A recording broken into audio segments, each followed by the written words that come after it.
थांब, तू इथे का आलेला आहेस या व्हिडिओमध्ये, या संदेशामध्ये मला माहिती आहे, म्हणून तू आता एक दुःख मनात घेऊन इथे माझ्याकडे आलेला आहेस. एक गोष्ट आहे जी तुला सतत मात्र सतावत आहे.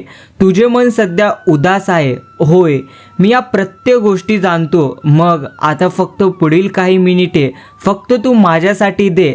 जीवनातला थोडा वेळ माझ्यासाठी काढ. आज मी तुला फक्त बोलणार नाही तर एक महान सत्य शिकवणार आहे. म्हणून लक्षपूर्वक मी ज्या गोष्टी तुला सांगतोय त्या मात्र तू ऐक. तू कायम माझ्या चरणी आल्यानंतर मला म्हणतो, हो गुरुमाऊली, माझे मन शांत नाही, मी एका मोठ्या संकटात आहे, मला काहीच मार्ग दिसत नाही. तर यावेळी मी तुला म्हणतो, शांत हो. तुझा भूतकाळ आणि भविष्यकाळ दोन्ही तुझ्या मनात आहेत आणि दोघांमुळे तू सध्याच्या क्षणाचा आनंद मात्र पूर्णत्व विसरून गेलेला आहेस. हो, भूतकाळ फक्त एक अनुभव असतो, तो तुझा पत्ता नव्हे.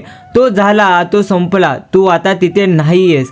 त्याला धरून कधी मनामध्ये ठेवू नकोस, कारण तो एक गेलेला दिवस आहे जो फक्त तुला अनुभव देण्यासाठी आलेला होता. आणि भविष्य, प्रथम मला सांग, उद्याचा सूर्य उगवणार आहे की नाही हे तू निश्चिंत सांगू शकतोस का? अजिबात नाही. मग ज्या गोष्टीवर तुझे नियंत्रण नाही तिची चिंता करून तू तुझा आजचा दिवस, तुझा आजचा क्षण आणि सुंदर दिवस कधी खराब करू नकोस. आणि हो, थांब, आज मी तुला फक्त बोलण्यासाठी थांबवलो नाही. माझ्या नजरेत प्रथम बघ, हा संदेश लक्षपूर्वक ऐक. मी सांगतोय ते प्रत्येक वाक्य, त्या प्रत्येक गोष्टी तू लक्षपूर्वक ऐक. मला तुझ्या मनात प्रत्यक्ष चालू असलेला गोंधळ स्पष्ट दिसतोय. तुला वाटते तुझ्याकडे जे काही आहे ते इतरांसारखं नाही. तुला वाटतं मी कमी पडतोय, हे तुला प्रत्येक क्षणी वाटत असतं. मग आता लक्षपूर्वक नक्कीच ऐक. प्रत्यक्ष आजचा माझा संदेश हा आहे की तू एकमेव आहेस आणि तिथेच तुझी खरी शक्ती असते. अरे, प्रथम तू इतरांकडे पाहू नको. जेव्हा मी तुला निर्माण केले तेव्हा मी तुझ्यासारखं दुसरं रूप या संपूर्ण सृष्टीमध्ये अजिबात तयार केलेलं नाही. तुझ्यात तुझ्या बोटांचे ठसे, तुझा आवाज, तुझ्या मनातल्या कल्पना, या सर्व गोष्टी फक्त तुझ्यातच आहेत. आणि हो, तो माझ्यापेक्षा जास्त यशस्वी आहे, ती माझ्यापेक्षा जास्त सुंदर आहे, त्यांच्याकडे माझ्यापेक्षा जास्त धन, पैसा, सर्व काही आहे. अशा प्रत्यक्ष तुलना करणं थांबव. कारण तू काय करतो आहेस?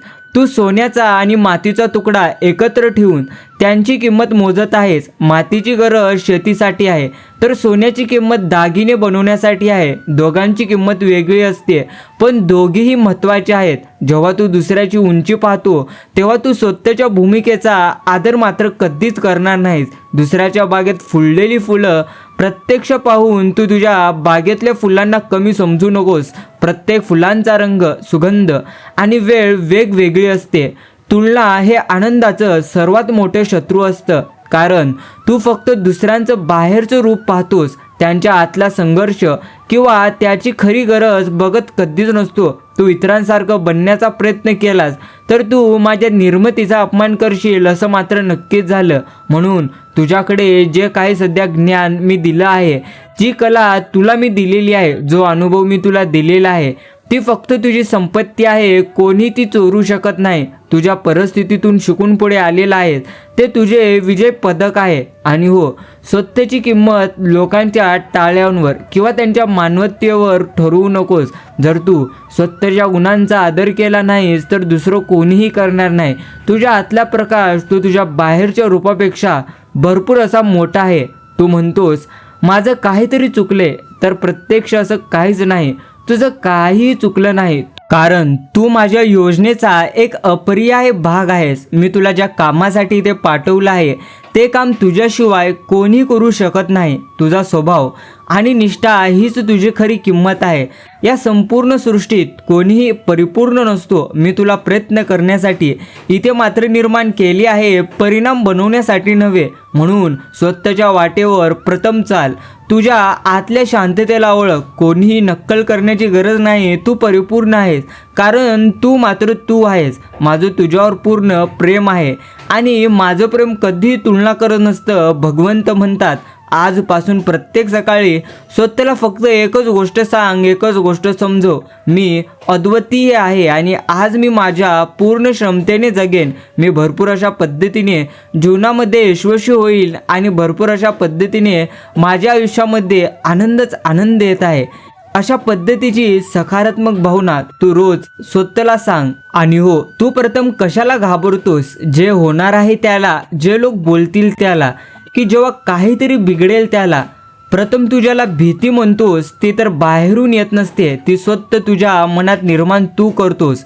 भीती म्हणजे भविष्यात घडणाऱ्या वाईट गोष्टींना तू वर्तमानातच भोगणे असतं. म्हणून विचार कर, ज्या संकटांची तू आज भीती बाळगतो आहेस ते संकट खरंच तुझ्या आयुष्यात आलेलं आहे का? अजिबात नाही. मग तू एका काल्पनिक संकटासाठी आजचा तुझा सुंदर क्षण हा मात्र पूर्णत्व वाया घालवत आहेस. मी तुला बुद्धी दिली आहे ती संकट सोडवण्यासाठी, संकटांची कल्पना करण्यासाठी नव्हे. तुलाच एक काम करायचं आहे, ते तू मन लावून कर. उद्याचं काम मी पाहेन, कारण उद्या मी आहे आणि तूही माझ्यासोबत आहेस. मग भीती मात्र मनामधून काढून टाक. आता शांततेची चावी घे.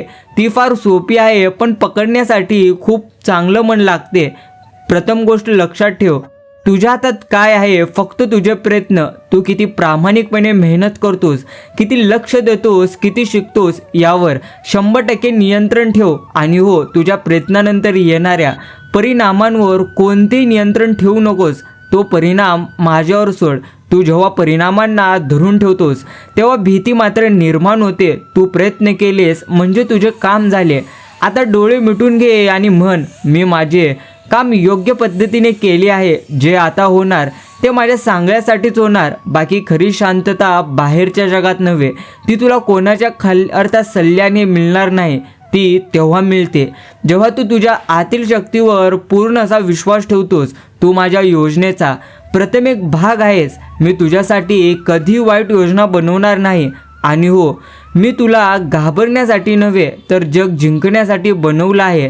तुझ्या जो अखंड प्रकाश आहे तो भीतीचा अंधार चिरून नक्कीच टाकेल. जेव्हा भीती तुला घाबरवेल तेव्हा माझ्याकडे बघ, मी नक्कीच तुझ्यासोबत आहे. माझ्या प्रत्यक्ष प्रेमात आणि विश्वासात भीतीला मात्र जागाच नसते. म्हणून आणि या क्षणी तू माझ्याकडे आलेला आहेस कारण तुला काहीतरी हवं आहे. एक मोठी इच्छा आहे जी पूर्ण झालेली नाही. हो, तू विचार करतो की गोष्ट मिळाली की तुला आनंद मिळेल, परंतु सत्य ऐकण्यासाठी आता मात्र तयार राहा, कारण मी आता मात्र तुला सर्व सत्य सांगणार आहे. आज मी तुला जगातलं सर्वात मोठं सत्य सांगतो. तुझ्या इच्छातच तुझ्या मात्र बेड्या आहेत. म्हणजे तू स्वतःला प्रश्न विचार, मी इतकं कशासाठी धावतोय? या मागचे कारण प्रथम तू स्वतःला विचार आणि बघ, तुला काहीतरी मिळवायचं होतं, तू ते मिळवलंस. मग आता झालं काय? ती इच्छा संपली आणि लगेच आता मात्र तुझ्यासमोर दुसरी इच्छा प्रकट झाली. त्याहून मोठी इच्छा आता मात्र उभी राहिली. आणि इच्छा म्हणजेच वाळवंटातील मृगजल आहे. तू जितका जास्त धावतोस तितकी तुझी तहान वाढते. तू म्हणतोस, मला अमुक व्हायचे आहे, अमुक मिळवायचे आहे. तू नेहमी भविष्य बनवून पाहतोस, पण वर्तमान जे तू सध्या आहेस त्याला तू मात्र विसरून जातोस. तुला आनंद जेव्हा मिळेल जेव्हा तू एक मोठी गाडी घेशील असे नव्हे, तुला आनंद तेव्हा मिळेल जेव्हा तू ती गाडी घेण्यासाठीचे प्रयत्न थांबवशील आणि आत्ता शांतपणे श्वास घेशील. म्हणजे तुझ्या आयुष्यातला प्रत्येक क्षण कशाच्या तरी प्रतीक्षेत प्रत्यक्ष का घालवत आहेस. जेव्हा हे होईल तेव्हा मी आनंदी होईल. म्हणजे हे वाक्य तुझ्या आनंदाला सतत भविष्यात ढकलत राहतं. तू कधी आज मात्र जगणार आहेस. आता ही गोष्ट प्रत्यक्ष नवीन समजून घे. मी तुला इथे काहीतरी होण्यासाठी नाही तर फक्त असण्यासाठी पाठवलं आहे. तू एक अखंड आणि पूर्ण अस्तित्व आहेस. तुझ्यामध्ये कोणतीही कमतरता नाही. ज्या क्षणाला तू मला ही गोष्ट मिळालीच पाहिजे हे माझं खाली ठेवतोस त्याच क्षणाला तुला मुक्तीचा अनुभव येतो. म्हणून विचार कर, तुझ्यावर कोणतीही जबाबदारी नाही. तुला कोणाला काही सिद्ध करायचं नाही. तुझे कोणतीही ध्येय नाही. तू फक्त आहेस. त्या क्षणी किती शांत वाटेल. आता तुझ्या खांद्यावर एक जड ओझं आहे. हे ओझं तुझ्या कामाचं नव्हे तर लोकांच्या अपेक्षांचं आहे. तुला वाटतं जर तू अमुक गोष्ट केलेली नाहीस तर लोक तुला वाईट म्हणतील. जर तू तमुक बनला नाहीस तर तू तुझ्या कुटुंबाला निराश करशील. तू दुसऱ्यांसाठी जगतो आहेस आज मी तुला एक रहस्य सांगतो, लोकांच्या अपेक्षा पूर्ण करणे हे तुझ्या जीवनाचे मुळीच उद्दिष्ट नाही. आता कर्म आणि दुसऱ्यांचे ओझे या विषयावर मी तुला एक योग्य गोष्ट सांगतो, फक्त ती लक्षपूर्वक ऐक. बघ, तुला मी या संपूर्ण सृष्टीत एक विशिष्ट शक्ती देऊन पाठवलो आहे.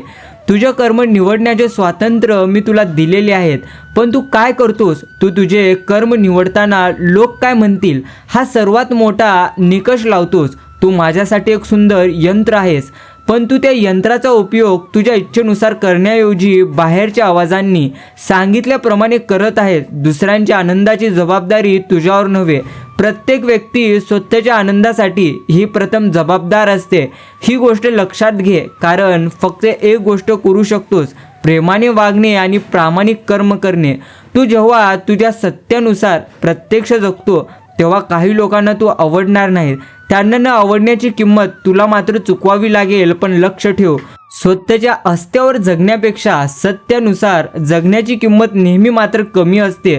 तुझं कर्म निवड आहे, जबाबदारी नाही. आनंदाने आणि प्रेमाने जे कार्य करतोस तेच तुझं खरं कर्म आहे, तेच तुझं खरं कार्य आहे, हे प्रथम लक्षात ठेव. आणि हो, आता संबंधावर बोलू. तू म्हणतोस मला नाती टिकवायची आहेत, पण तू नात्यांना ओझं मात्र बनवलं आहेस. खरे संबंध कशावर आधारित असतात? अपेक्षांवर की स्वीकारावर?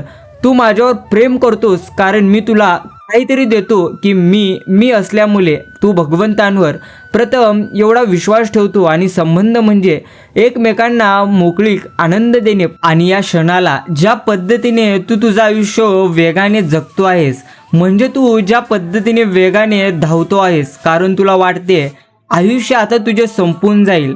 आता योग्य पद्धतीने तू मला गोष्ट सांग, तू वेळेला कशात मोजतोस? सेकंदात, मिनिटात? तू तुझ्या या आनंद अस्तित्वाला एक लहान घड्याळात कैद करण्याचा प्रयत्न करतोस, आणि हा तुझा सर्वात मोठा भ्रम आहे. हो, आज मी तुला शिकवतो की तू खरं तर अमर आहेस. आणि यामागची गोष्ट लक्षपूर्वक ऐक. वेळेचा अर्थ काय असतो? भूतकाळ म्हणजे फक्त तुझी स्मृती, भविष्यकाळ म्हणजे फक्त तुझी कल्पना. आता बघ, भूतकाळात झालेली कोणती घटना आज येऊ शकत नाही, ती फक्त तुझ्या मनात एक आठवण म्हणून आहे. भविष्यकाळात कोणती गोष्ट आज येऊ शकत नसते, ती फक्त तुझ्या मनात एक स्वप्न म्हणून आहे. मग खरं काय आहे? फक्त हा क्षण. प्रत्येक क्षण स्वतःमध्ये पूर्ण आणि अखंड असतो. तू जेव्हाही धावतोस तेव्हा तू हा पूर्ण क्षण अर्धा करून भविष्याकडे पळतोस. तू हा क्षण कधीही जगत नसतोस, तर तो वाहत जाऊ देतोस. तू तुझ्या जीवनातील प्रत्येक क्षण वाट पाहत घालवतो. जीवनातील प्रत्येक क्षण हा एक अमर बिंदू आहे. तू जेव्हा पूर्णपणे या क्षणात असतोस तेव्हा तुला वेळेचा अर्थ जाणवत नसतो. तुला कळते की तू फक्त आहेस, आणि असणे हे कधी देखील संपत नसते. आता ही गोष्ट लक्षात घे, तू शरीर नाहीस, तू मन नाहीस, तू आहेस अखंड जाणीव. मला सांग, तू जेव्हा गाढ झोपेत असतोस तेव्हा तुला वेळेची जाणीव असते का? अजिबात नाही. जेव्हा तू आनंदाच्या एका क्षणात पूर्णपणे रमलेला असतोस तेव्हा तुला किती वेळ गेला हे आठवतं का? अजिबात नाही. याचा अर्थ एवढाच आहे. याचा अर्थ जेव्हा तू तुझ्या जाणीवेतर अर्थात जाणीवेर स्थिर असतोस तेव्हा वेळेचे नियम तुझ्यावर कधीही लागू होत नाहीत. मग भीती कशाची आहे? तर मरणाची. पण मृत्यू फक्त शरीराचा होतो, तुझ्या हसण्याचा नाही. तू अविनाशी आहेस. तुझ्या कर्मांचा प्रभाव आणि तुझ्या प्रेमाची शक्ती कधीही तू नष्ट होत नसते. तू जगात जे काही चांगले करतोस ते वेळेच्या बाहेर जाऊन या विश्वास ऊर्जा म्हणून नांदत राहते. तुझे खरे कार्य हेच तुझे अमरत्व आहे. वेळेला घाबरू नकोस, कारण तू वेळेपेक्षा खूप मोठा आहेस. आणि हो, आता वेळेला जिंकून घे आणि थांब, थोडा श्वास घे आणि या क्षणात पूर्णपणे उत्तर. जेव्हा तू पूर्णपणे वर्तमानात असतोस तेव्हा भविष्य आपोआप उज्ज्वल होते. म्हणून धावणं थांबव. तू माझ्या योजनेत आहेस. माझी योजना काळात नव्हे तर अर्थात अनंतात आहे. तू अविनाशी आहेस. वेळेच्या बंधनातून मुक्त हो. तुला जे काही करायचं आहे ते आज आणि आत्ताच प्रथम करायचं आहे, आणि ते मात्र तू आनंदाने कर. मी तुझ्या प्रत्येक अनंत क्षणात तुझ्यासोबत आहे. बस याच गोष्टी तुला योग्य पद्धतीने समजून घ्यायच्या आहेत. आणि हो, तू एक गोष्ट कायम स्मरणात ठेव. तू स्वतःला कोण समजतोस? तुझे नाव, तुझे पद, तुझे यश अपयश, हा मी कोण आहे? हा मी तुझ्या भूतकाळातल्या आठवणी आणि भविष्यातल्या अपेक्षांमधून बनलेला एक काल्पनिक बांधणी आहे. हो, आज मी तुला एक गोष्ट शिकवतो. तुझा अहंकार म्हणजे तू नाहीस, तो फक्त एक पद्धतीचा विचार आहे. मला सांग, तू लहान असताना तुझा मी काय होता? फक्त खेळणे. मोठे झाल्यानंतर तो मी कशात बदलला? मला हे मिळालंच पाहिजे, मी हे केलं, मी तो आहे. तू माझ्याभोवती एक भिंत उभी केली आहेस, त्या भिंतीला नाव दिलेलं आहेस व्यक्तिमत्व, आणि तू या भिंतीच्या आता स्वतःला सुरक्षित समजतोस. पण खरं तर तू मात्र तिथे कैद आहेस. जेव्हा कोणी तुझा अपमान करतो तेव्हा कोणाला दुःख होते? तुझ्या खऱ्या अस्तित्वाला नव्हे, तर तुझ्या मी नावाच्या प्रतिमेला.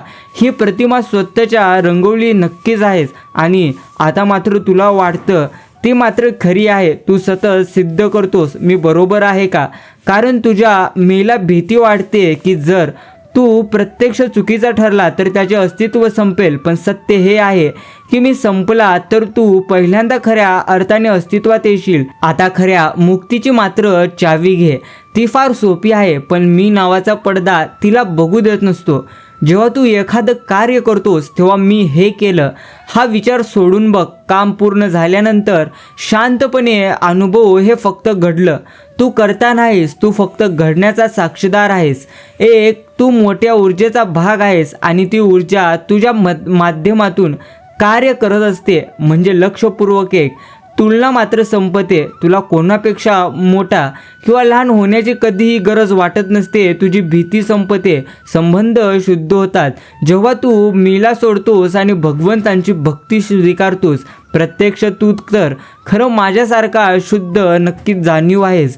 तुझ्या आणि माझ्यामध्ये फरक फक्त एवढंच आहे की तू तुझ्या मी नावाच्या स्वप्नात अडकला आहेस, आणि मी तो पडदा पार केलेला आहे. म्हणून आता मात्र डोळे उघड, आणि आजपासून प्रत्येक क्षणी तू स्वतःला विचार, या क्षणी मी नावाचा विचार कुठे आहे? जेव्हा मीचा विचार शांत होईल, मी म्हणजेच अहंकार, जेव्हा तुला वास्तव्य म्हणजेच खरे स्वरूप दिसेल. आता लक्षपूर्वक ही एक सुंदर गोष्ट आणि कथा आहे का मित्रांनो. भगवंत एका व्यक्तीला म्हणतात, एक बाळा, मी तुला आज एका शेतकऱ्याची गोष्ट सांगतो. त्याचे नाव होते विश्वासराव. तो खूप प्रामाणिक होता, पण त्याच्या मनात एक मोठी अशी अडचण होती. म्हणजे प्रत्यक्ष ही गोष्ट लक्षपूर्वक का. विश्वासरावाचा स्वतःच्या ज्ञानावर इतका जास्त विश्वास होता की त्याला वाटायचे जे मला माहिती आहे तेच अंतिम सत्य आहे. मग आता विश्वासरावच्या शेतात एक मोठी समस्या होती. एक कोपऱ्यातील जमीन अत्यंत नापीक होती. विश्वासराव दरवर्षी तिथे कष्ट करायचा, पण तिथे काही उगवत नव्हते. मग तो दरवर्षी निराश होऊन म्हणायचा, मला माहिती नाही, इथे काही होणार नाही, ही जमीन निश्चितच खराब आहे. आणि प्रत्येक वर्षी त्याचे हे निश्चित विचार खरे ठरत असतात. एक दिवस त्याच्या मनात आलं, भगवंताने मला हे नापीक आयुष्य का दिलं?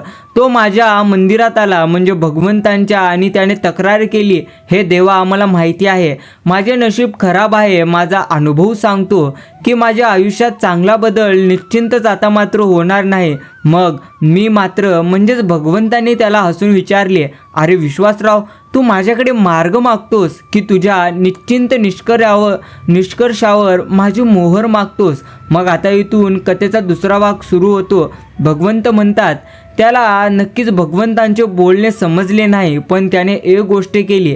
त्याने त्या नापीक जमिनीकडे पाहिले आणि मनात ठरवले, मला माहिती नाही मी यशस्वी होईन की नाही, पण मी निश्चितच विचार मात्र आता सोडून देतो. त्यानं यावेळी ठरवलं, मी दुसऱ्या अनपेक्षित फुलझाडांचे बी तिथे पेरतो. त्याला माहिती नव्हते की ते उगवतील का नाही. मग जेव्हा त्याने निश्चिंती सोडले तेव्हा एक चमत्कार झाला. त्याने तिथे पाहिले की त्या जमिनीच्या खाली एक गुप्त झरा होता. तो फक्त विशिष्ट प्रकारच्या मुलांना प्रत्यक्ष पाणी पुरवत होता. म्हणजेच त्याने जी नवी बियाणे पेरली होती त्यांची मुळे त्या झऱ्यापर्यंत पोहोचली. आता लवकरच त्याच्या नापीक जमिनीवर सुंदर अनोखी फुले फुलली, जी संपूर्ण गावात आता मात्र कुठेही नव्हती. मग भगवंतांचा यावर संदेश एवढाच, तुझ्या जीवनातील प्रत्यक्ष विश्वासराव कोण आहे? तू दररोज स्वतःला सांगतो, मी हे करू शकत नाही, किंवा माझं भाग्य निश्चितच असं आहे. हे तुझ्या मनातले नापीक विचार आहेत. माझ्या निर्मितीमध्ये निश्चिंत असं काही नाही. प्रत्येक क्षण अनिश्चित आणि अशक्य प्राय चमत्काराने भरलेला आहे. ज्या क्षणी तू म्हणतोस मला माहिती नाही काय होईल, त्या क्षणी माझ्या शक्तीला तुझ्या आयुष्यात कार्य करण्याची मोकळीक मिळत असते. तू तुझ्या अनुभवाच्या भिंतीला धरून कधीही राहू नकोस, कारण तुझ्या निश्चिंत विचारांचे ओझे खाली ठेव. तुझे जीवन एका चमत्काराची कायम वाट पाहत असते, पण त्या चमत्काराला तुझ्या निश्चिंत विचारांची भिंत ओलांडता कधी येत नसते. म्हणून तुला एक गोष्ट यामधून समजून घ्यायची आहे, जे आयुष्यामध्ये घडते ते मात्र चांगल्यासाठीच घडते. फक्त मनातील मात्र योग्य ते पद्धतीचा अहंकार काढ आणि मनामध्ये कायम स्वतःवर विश्वास ठेव, पण तो मात्र अहंकारामध्ये बदल होणार नाही याची मात्र कायम काळजी घे. आता मग त्या व्यक्तीने जेव्हा निश्चिती सोडली तेव्हा अर्थात त्याच्या बागेत अनोळखी फुले फुलली. बघता बघता ती फुले संपूर्ण गावात प्रसिद्ध झाली. मग आता त्याला खूप आनंद झाला. तो रोज ती फुले तोडून गरजूंना आणि आनंद हवा असलेल्या लोकांना मोफत वाटू लागला. लोकांना मात्र आता भरपूर असा आनंद व्हायला लागला आणि विश्वासरावच्या चेहऱ्यावरही आता मात्र समाधान होतं. मग काही दिवसांनी तो व्यक्ती पुन्हा भगवंतांच्या मंदिरात आला. यावेळी तो निराश नव्हता, पण गोंधळलेला मात्र नक्कीच होता. त्याच्या चेहऱ्यावर भरपूर असे दुःख होते. चेहऱ्यावर थोड्याफार कपाळावर सुरकट्या पडलेल्या होत्या. मग भगवंतांनी त्याला विचारले, काय झाले? तुझ्या बागेत तर चमत्कार झाला ना, तरीही तू अस्वस्थ का आहेस? मग तो व्यक्ती म्हणाला, हे भगवंता, मी रोज लोकांना आनंद वाटतो, मी फुले देतो, पण कोणीही मला याबद्दल धन्यवाद देखील म्हणत नाही. कोणी मला याबद्दल माझे आभार व्यक्त करत नाही. म्हणजे कोणी माझ्याबद्दल चार सोडा एक चांगला शब्द देखील बोलत नाही. काल एका माणसाला मी इतकं सुंदर फूल दिलं, पण त्याने मात्र ते सहज स्वीकारलं आणि तो तिथून पुढे निघून गेला. मला वाटलं होतं मी आनंद देतोय, तर त्याने माझ्यावर प्रेम करावं, माझी कृतज्ञता व्यक्त करावी. मग त्याला भगवंताने उत्तर दिलं आणि समजावलं, हे बघ, तू आनंद देतोस की तू तुझ्या आनंदाची विक्री करतो आहेस हे आधी ठरव. तू फुले दिलीस आणि त्या बदल्यात तुला त्यांच्याकडून धन्यवाद किंवा प्रेम नावाचं दुसरं फूल हवं होतं. तुझं कर्म दान राहिलं नाही, तर ती देवाणघेवाण आता मात्र बनली आहे. म्हणून आनंदाची देवाणघेवाण नसते. तू जेव्हा कोणाला काही देतोस तेव्हा तो आनंद तुझ्याकडून प्रवाहित व्हायला हवा. तो आनंद दुसऱ्यापर्यंत पोहोचला की तुझे मात्र तिथून काम नक्की संपते. म्हणून आता तू नदीकडे बघ, ती पाणी समुद्राकडे वाहत नेते. ती समुद्राला कधी विचारते का, मी तुला पाणी दिलं, आता तू मला मासे दे, सूर्यप्रकाश दे? प्रत्यक्ष सूर्यप्रकाश देतो तो कधी विचारतो का, मी तुला उष्णता दिली, आता तू मला ऊर्जा दे? म्हणजे खरा आनंद म्हणजे नदीसारखे वाहत राहणे आणि सूर्यासारखे अगदी प्रकाशित होत राहणे आहे. तुझा आनंद दुसऱ्यांच्या कृतज्ञतेवर अवलंबून ठेवू नकोस, कारण दुसऱ्यांची कृतज्ञता ही त्यांची बाब असते, तुझी नाही. तू जेव्हा अपेक्षेने देतोस तेव्हा तू तोटा अनुभवतोस. जेव्हा तू फक्त देतोस तेव्हा तू समृद्धी अनुभवतोस. देण्याची क्रिया स्वतःमध्ये पूर्ण आनंद आहे. म्हणजे दुसऱ्यांच्या चेहऱ्यावरचा आनंद पाहण्यात जर तुला आनंद मिळाला नाही, तर तो आनंद तुझा मात्र कधीच नव्हताच, तो त्यांच्या प्रतिक्रियेवर अवलंबून होता. मग आता तू लक्षपूर्वक तुझ्या जीवनातील प्रत्येक कर्म हे मुक्त देणगी असू दे. तू कोणाला मदत केली, चांगली गोष्ट सांगितलीस किंवा प्रेम दिलंस, देऊन विसरून जा. तुला आनंद जेव्हा मिळेल तेव्हा तू दुसऱ्याकडून काही मागणार नाहीस. तुझे प्रेम आणि आनंद कोणाच्या धन्यवादचा मोहताज नाही, हे प्रथम लक्षात ठेव. आणि भगवंत कोणत्या गोष्टीतून कोणती गोष्ट देतील, म्हणजे तू आज केलेली चांगले कर्म हे कोणत्या गोष्टीमधून प्रकट होतील आणि तिथे तुला भरभरून यश मिळेल, हे मात्र भगवंतांवर सोड. कारण भगवंत वेळ आल्यानंतर प्रत्येक गोष्टी करतात, फक्त तुला संयम ठेवायचा आहे. आता मात्र अजून एक त्या कथेमध्ये घडली. त्या व्यक्तीला आता आनंद देण्याचे खरे रहस्य तर समजले होते. तो फुले वाटण्याचा आणि कोणत्याही अपेक्षेविना आता मात्र आनंदात राहायचा. त्याचे जीवन खऱ्या अर्थाने मुक्त झाले होते. पण माझे विश्व हे परिणाम आणि बदल यांच्या नियमानुसार चालते. म्हणून आता तू लक्षपूर्वक ही कथा ऐकून ये. लवकरच आता त्या व्यक्तीच्या जीवनात अंतिम परीक्षा आली. म्हणजे एक दिवस अचानक भरपूर असे वादळ आले, भयंकर असा पाऊस पडला आणि त्या व्यक्तीच्या बागेचं मोठं नुकसान झालं. जी सुंदर फुले त्याला इतका आनंद देत होती ती मात्र आता मातीमोल झाली. यावेळी विश्वासराव माझ्यासमोर म्हणजे भगवंतांसमोर येऊन रडला नाही, गोंधळलेला नाही. तो फक्त शांत स्थिर असा बसला होता. पण त्याच्या मनात एक प्रश्न खोल होता. तो म्हणाला, हे देवा, मी निश्चिती सोडली, मी अपेक्षा देखील सोडली, मी निस्वार्थपणे कर्म केले, मग माझ्या चांगल्या कर्माचा हा वाईट परिणाम असं कसं तू देऊ शकतोस, असं त्याने भगवंतांना प्रश्न केला. मग भगवंतांनी त्याला समजावलं, हे बघ, तू कर्म आणि परिणाम या दोन गोष्टींना अजूनही एकच मानतोस. तू उत्तम फुले फुलवलीस हे तुझे उत्कृष्ट कर्म होते. वादळ येणे आणि नुकसान होणे हा तर ह्या संपूर्ण निसर्गाचा परिणाम होता. या दोघांचा एकमेकांशी थोडाही संबंध नाही. म्हणजे आता इथून तू जेव्हा चांगलं कर्म करतोस तेव्हा आनंद मिळतोस, पण तू जेव्हा त्या कर्माच्या परिणामांना धरून बसतोस तेव्हा मात्र भरभरून असं दुःख येते. तू म्हणतोस फुले गेली म्हणजे माझा आनंद गेला नाही. फुले गेली पण आनंद देण्याची तुझी शक्ती अजूनही गेलेली नाही. अलिप्तता म्हणजे कर्म न करणे नव्हे. अलिप्तता म्हणजे कर्म पूर्ण झाल्यानंतर त्या परिणामांना तटस्थपणे सोडून देणे. तो परिणाम चांगला असो किंवा वाईट, तो स्थिर नसतो, तर तो नेहमी बदलणारा आहे. तू माझ्याकडे बघ, मी हे संपूर्ण विश्व पूर्णत्व चालवतो. येथे जन्म आणि मृत्यू, यश आणि अपयश, सृष्टी आणि विनाश सतत घडत आहे. मी प्रत्येक गोष्टीत असतो, पण कोणत्याही गोष्टीला मी कधी धरून ठेवत नसतो. तू जर बागेला माझी मानलीस तर वादळाने ती तुटल्यानंतर तुला दुःख होईल. तू जर बागेला तुझं कर्म मानलंस तर तू ती पुन्हा फुलवशील. कर्म कर आणि परिणाम मात्र प्रथम माझ्यावर सोड. म्हणजे आयुष्यात तुझ्या नक्कीच ही जीवनातील अंतिम शिकवण आहे. कर्म हे तुझं वर्तमान सत्य आहे, परिणाम हा भविष्याचा नियम आहे. तू कर्मावर प्रेम कर, परिणामांवर नाही. बस तू पुन्हा बी पेर, तू पुन्हा फुल फुलव. यावेळी तुझा आनंद कशात असेल? फुले टिकतील यात नाही, तर मला पुन्हा फुल फुलवता येतात. मला या गोष्टीचा योग्य अनुभव आहे. नक्कीच या गोष्टींकडे तू कायम लक्ष दे आणि कर्म करत चल. फलाची चिंता मुळीच करू नकोस. आता तो व्यक्ती निष्काम कर्म, अलिप्तता आणि आनंद देण्याचे रहस्य मात्र त्याला समजले होते. त्याने नुकसान स्वीकारले आणि पुन्हा बी पेरले. आता पण त्याच्या मनात अजून एक सवय मात्र खोलवर रुजलेली होती, ती म्हणजे सतत काम करत राहण्याची. ती सवय त्याला वाटायचे, मी जर काम केले नाही तर मग मात्र मी निष्क्रिय ठरेल, म्हणजे मी आळशी ठरेल. आता यावेळी लक्षपूर्वक ऐका, तो थांबायला कधीच तयार नव्हता आणि इथेच त्याची आंतरिक मात्र ऊर्जा हळूहळू कमी होऊ लागली. मग तो व्यक्ती रात्रंदिवस काम करायचा, कष्ट करायचा. तो म्हणायचा, हे भगवंता, मला काम करायला आवडते, निष्क्रिय बसणे मला आवडत नाही. तो कामात इतका गढून गेला की त्याला आपल्या बागेतील फुल अर्थात बागेतील फुलांचा सुगंध थोडाही घ्यायला वेळ मिळेना. त्याला आपल्या कुटुंबासोबत शांतपणे बोलायलाही वेळ मिळेना. तो सतत पुढची गोष्ट काय करायची या विचारात असायचा. पुढची योजना कशी आखायची आणि त्या योजनेनुसार कसे कार्य करायचे आणि कसे यश याहून भरभरून प्राप्त करायचे, या सर्व गोष्टीमध्ये तो या विचारांमध्ये अडकून राहायचा. मग भगवंतांनी त्याला विचारलं, हे बघ, तू काम करतो आहेस की काम तुझ्याकडून करून घेतोस?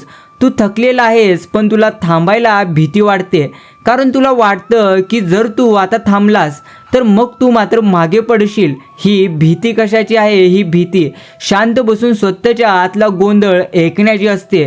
तू आता लक्षपूर्वक माझ्याकडे बघ, मी हे संपूर्ण विश्व चालवतो, पण मी कुठेही धावत नसतो. माझे कार्य अत्यंत शांतपणे आणि निश्चिंत वेगाने चालते. तू विश्रांती घेतोस तेव्हाच तुझे शरीर हे संपूर्ण मन अर्थात पुनर्निर्माण होत असते. म्हणजे आता या गोष्टी लक्षपूर्वक समजून घे. मग आता तो व्यक्ती भगवंतांचं ऐकून एका मोठ्या झाडाखाली शांतपणे बसला. पहिल्यांदा त्याला खूप अस्वस्थ वाटलं. त्याने डोळे मिटले, पण मनात हजारो मात्र त्याला काम आठवत होती. हे काम करायचं आणि ते काम करायचं, अशा बऱ्याच गोष्टी, काल्पनिक गोष्टी त्याच्या मनामध्ये आठवत राहिल्या. पण जेव्हा त्याने शांत बसण्याचा नियम पाळला तेव्हा एक चमत्कार झाला. त्याला अचानक आठवले की त्याच्या बागेतील फूल अंधारात जास्त तेजस्वी दिसतात, प्रकाशात नाही. त्याला कल्पना सुचली. त्याने बागेत रात्रीच्या वेळी छोटी दिवे लावली आणि दिवसात झाकण लावले, म्हणजे रात्री फुले जास्त सुंदर दिसू लागली. हे सर्जनशील समाधान त्याला धावपळीत कधीही मिळाले नसते. मग त्याला भगवंतांनी समजावलं, हे बघ, तुझा मेंदू म्हणजे फक्त एक पद्धतीची मशीन नव्हे, त्याला विश्रांती ही मात्र हवीच असते, जेणेकरून तो माझ्याकडून नवीन कल्पना आणि ऊर्जा मात्र पकडू शकेल. म्हणून तू जितका शांत असतोस तितकी तुझी आंतरिक शक्ती वाढत असते. तू थांबला नाहीस तर तुझ्यातील शक्ती संपून जाईल. शांत बसणे म्हणजे आळस नव्हे, ती शक्तीची एक योग्य पद्धतीची तयारी आहे. मग आता तुला मी अंतिम गोष्ट एवढीच सांगतो, तुझ्या जीवनातील सर्वात मोठी प्रगती तेव्हा होते जेव्हा तू थांबतोस आणि शांत बसतोस.